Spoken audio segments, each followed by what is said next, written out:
नमस्कार, मैं हूं पवन त्यागी। अयोध्या में प्रभु श्री राम जी का मंदिर बन रहा है और इस मंदिर में 22 जनवरी को देश के प्रधानमंत्री नरेंद्र मोदी रामलला की मूर्ति की प्राण प्रतिष्ठा करने के लिए वहां जा रहे हैं। लेकिन देश का जो विपक्षी पार्टी है, जो विपक्षी दल है, वो इस मामले पर, राजनीति पर इस कदर उतर आए कि वो देश के कुछ लोगों को भड़काने में लगे हुए हैं। इसी में एक प्रसिद्ध नाम है असदुद्दीन ओवैसी। AIMIM के चीफ असदुद्दीन ओवैसी मुस्लिम युवकों को भड़का रहे हैं और वो ये कह रहे हैं कि ये जो मस्जिद है, हमारी बाबरी मस्जिद, ये देश में शहीद कर दी गई। जबकि वो खुद जाने माने वकील भी हैं, उनको अच्छे से पता है कि इस मामले में सुप्रीम कोर्ट ने फैसला दिया है और सुप्रीम कोर्ट के फैसले के बाद ही, ये बरसों की प्रतीक्षा के बाद, हिंदू समाज उस मंदिर को बना रहा है। ये कोई भारतीय जनता पार्टी का बनाया हुआ मंदिर नहीं है। इसमें पूरे देश के सनातनियों की भावना और सनातनियों का सहयोग है। भारतीय जनता पार्टी उस आंदोलन का एक पार्ट है, जो आंदोलन 550 सालों से इस राम मंदिर के लिए चल रहा है। लेकिन जिस तरह की भाषा ओवैसी जैसे नेता बोल रहे हैं, उसको लेकर गिरिराज सिंह, जो कि भारतीय जनता पार्टी के बड़े लीडर हैं, उन्होंने बयान दे दिया और उन्होंने कहा ओवैसी जिस तरह की भाषा बोल रहे हैं, मुझे लगता है कि उनके शरीर में जिन्ना का जिन्न आ गया है। वाकई में जो गिरिराज सिंह ने कहा है, मुझे लगता है कि ओवैसी जिस तरह की बयानबाजी कर रहे हैं, ये देश को तोड़ने वाली इस तरह की भाषा यदि किसी ने अब तक पहले इस्तेमाल की है, देश के दो टुकड़े कर दिए, वो था मोहम्मद अली जिन्ना। तो ओवैसी राम मंदिर के निर्माण पर जिस तरह की बयानबाजी कर रहे हैं, उन्होंने कई जगह तकरीरों में यह तक कह दिया है कि हमारी बाबरी मस्जिद आज तुम्हारी सरकार है, तुम बना रहे हो, कल को हमारी होगी तो हम देख लेंगे। इस तरह की बयानबाजी की है। और अभी आपको बता दूं कि वो एक जगह मुस्लिम युवकों को संबोधित कर रहे थे और उन्होंने कहा, नौजवानों, मैं तुमसे कह रहा हूं कि हमने मस्जिद गंवा दी है और वहां क्या किया जा रहा है आप देखें। उन्होंने कहा कि अपनी जो है नौजवानों को अपनी मिल्ली हमीयत और ताकत को बरकरार रखना होगा। आप अपनी मस्जिद को आबाद रखने के लिए विचार करें। इस तरह की भाषा बोली जा रही है। और जिस तरह से अब इस पर गिरिराज सिंह ने टिप्पणी की है, बिल्कुल एक तरह से आपको बता दूं कि ये खाली ओवैसी का बयान नहीं है। देश की ज्यादातर विरोधी जो पार्टियां, विपक्षी पार्टियां हैं, इन सबका रवैया ऐसा ही है। चाहे इसमें तमिलनाडु सरकार में बैठे हुए कांग्रेसी लीडर हो, चाहे इसमें वामपंथी हो, और आप देख लीजिए कि कांग्रेस के कई नेता इस तरह की बयानबाजी कर रहे हैं। सैम पित्रोदा, जो कि विदेशी कांग्रेस का अध्यक्ष है, राहुल गांधी के मुख्य सलाहकार हैं, उनका क्या बयान था? वो कहते हैं, जी मोदी जी मंदिर में जाते हैं तो मुझे ये देखकर प्रॉब्लम होती है। अभी विपक्षी पार्टियों में इस इंडिया अलायंस का एक हिस्सा आरजेडी है। बिहार में लालू जी की पार्टी, उनके नेता पोस्टर लगाते हैं और उसमें कहते हैं कि मंदिरों में तो क्या कहते हैं, अंधविश्वास फैलता है। वो किसी भी नेता की, किसी की भी भाषा अगर इस्तेमाल पोस्टर में कर रहे हैं, इसका मतलब वो ये कहना चाहते हैं कि मंदिरों में अंधविश्वास है, मंदिरों में जो है पोंगापंथी है। और किस तरह की भाषा इस्तेमाल ये विपक्ष कर रहा है, आखिरकार ये बौखलाहट क्यों है, समझ से परे है। असल में आपको बता दूं कि मुद्दा ये है कि इनको लग रहा है कि भारतीय जनता पार्टी इस राम मंदिर के मुद्दे पर वो तो 2024 का चुनाव यूं ही जीत जाएगी। और कोई मुद्दा जो भी ये उठा रहे हैं और ये उठाने की कोशिश कर रहे हैं, सैम पित्रोदा यही बोल रहा है।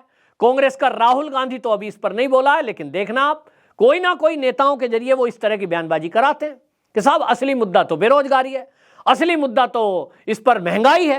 अरे भैया, महंगाई और बेरोजगारी कब नहीं थी? कांग्रेस के शासनकाल में जब ये राम मंदिर नहीं बन रहा था तो क्या सबको नौकरी मिली हुई थी? ये नौकरी तब से छूट गई जब से ये राम मंदिर का निर्णय आ गया सुप्रीम कोर्ट का। ये राम मंदिर का निर्माण शुरू हो रहा है और इस पर प्राण प्रतिष्ठा की तारीख पास आती जा रही है, तो अब युवक बेरोजगार होते जा रहे हैं देश के। जो लोग ये कह रहे थे मंदिर से क्या होता है, इसकी जगह अस्पताल बना दो, इसकी जगह स्कूल बना दो, उनको भी मैं ये कहना चाहता हूं कि मोदी सरकार, और उसके साथ अगर योगी सरकार को भी मैं प्लस कर दूं, तो आपको बता दूं कि रिकॉर्ड 65 साल में कांग्रेस शासन में जितने अस्पताल और स्कूल बने होंगे, उससे कहीं ज्यादा मोदी और योगी सरकार में इस समय बने हैं। तो सरकार अस्पताल भी बना रही है, सरकार स्कूल भी बना रही है, सरकार हाईवेज भी बना रही है, सरकार रेलवेज भी बना रही है, और योगी सरकार ने तो अभी तक लगभग 10 लाख रोजगार भी सरकारी नौकरी के दिए हैं। 3 करोड़ डायरेक्ट इनडायरेक्ट उन्होंने जिन लोगों को रोजगार दिया है, लघु उद्योग उन्होंने पैदा किए हैं, लोगों को लोन दिया है, सुविधाएं दी हैं, उसके कारण मिला है। तो ये नैरेटिव चलाना क्या केवल सनातनियों के विरुद्ध एक नैरेटिव चलाना है, या भारतीय जनता पार्टी का जो ये एक माहौल बनाने की बात है, इससे घबराहट है? असल में आपको बता दें कि इनको लगता है कि 2024 में ये जो चुनाव लोकसभा का आने वाला है, इसमें भारतीय जनता पार्टी इस पक्ष में जो माहौल बनेगा, और देखिए ये कहते हैं साहब राम मंदिर का राजनीतिकरण बीजेपी कर रही है। कोई कहता है मोदी जी को इसमें नहीं जाना चाहिए, कोई कहता है उसमें तो कारीगर मुसलमान लगाए हुए हैं साहब। आप देखें किस तरह का नैरेटिव चलाया जाता है, मैं सोशल मीडिया पे सुनता हूं। कोई कहता है साहब वहां जो है ना पत्थर घिसने वाले जो है वो तो मुस्लिम लगा दिए, एक जो है जी वो कलाकार उसमें आया हुआ है, वो तो मुस्लिमों ने फला चीज बनाई है। अरे भाई, अगर मुसलमानों ने मिलकर ये सारा मंदिर भी बनाया है तो भी ये मंदिर बन रहा है, महत्वपूर्ण ये है। कौन बना रहा है ये महत्वपूर्ण नहीं है। दूसरी बात, अगर बाबर ने इस प्रभु श्री राम जी के मंदिर को ऊपर से तोड़ा था और उसकी गुम्मद तोड़कर इसको मस्जिद की शेप दी थी, अगर आज उस बाबर के ही मानने वाले, बाबर के धर्म के मानने वाले इसे अपनी गलती सुधार के रूप में मोदी सरकार के पहले ही इसे बनाने के लिए आगे आ जाते कि भैया हम इसका निर्माण कराएंगे, इस देश के मुसलमान आ जाते, क्या ये खुशी की बात नहीं होती? तो मेरे लिए तो कोई प्रॉब्लम नहीं है अगर मुस्लिम कारीगर इसमें आकर काम कर रहे हैं, तो मैं तो समझता हूं कि ये हमारे लिए एक प्रसन्नता की बात है कि उन्होंने, बेशक वो अपना काम, नौकरी या अपना ठेका देख के हिसाब से कर रहे हैं, लेकिन इससे प्रॉब्लम क्या है? प्रॉब्लम केवल उन लोगों को है जो मोदी की हमेशा कमी ढूंढने का काम करते हैं, जिनको लग रहा है कि इस मंदिर में भी किस तरह से ऐसी बात ढूंढ ली जाए जिससे हम मोदी का विरोध कर सकें, और इसलिए बेसिर पैर की चीजें ढूंढ के ला रहे हैं। कोई कह रहा है साहब इसमें तो जो है एक डॉक्टर थे, मैंने उनका पहले भी जिक्र किया है, मोदी जी प्राण प्रतिष्ठा कैसे कर सकते हैं? ये तो कोई धर्म गुरु को करना चाहिए, ये तो पंडितों का काम है। इनको कैसे बताएं? किसी मंदिर की प्राण प्रतिष्ठा में गए हो तो इनको पता हो, किसी मंदिर का निर्माण होता हुआ इन्होंने देखा हो तो इन्हें पता हो। देश के अंदर लाखों मंदिर हैं, ये जितने भी सनातन के विरोधी लोग हैं इनकी मानसिकता देखिए और इनका ज्ञान देखिए। एक भी किसी मंदिर के पंडित के पास चले जाए ना, जो गली मोहल्ले में इनके आसपास मंदिर होगा, और उस पंडित से पूछ लें, जो ये नेता बयानबाजी कर रहे हैं, ये जो वैसी बयानबाजी कर रहा है, ये अपने आसपास कोई मंदिर होगा उसके पंडित से पूछें। ये सारे मंदिर तो 500 साल पुराने नहीं है, पूछें भाई ये जो मंदिर में मूर्ति लगी है इनकी प्राण प्रतिष्ठा आपने की या नहीं की, और की है तो कैसे की है? तो वो बताएंगे कि जब प्राण प्रतिष्ठा की जाती है लगभग 6 दिन का एक लंबा प्रोसेस है। उस 6 दिन के पूजा पाठ में बाकायदा प्रकांड विद्वान, और एक पंडित नहीं कई पंडित मिलकर के, और कम से कम 11, 21, 31 जैसी जिसकी क्षमता होती है उस हिसाब से उन पंडितों का मंत्रोच्चार विधिवत विधान से लगभग 6 दिन का एक अनुष्ठान है। पहले दिन क्या होगा, दूसरे दिन क्या होगा, तीसरे दिन क्या होगा, और छठे दिन क्या होगा? तो कुछ सेकंडों की वो प्रक्रिया है जब मंत्रोच्चारण के द्वारा प्राण प्रतिष्ठा की जाती है।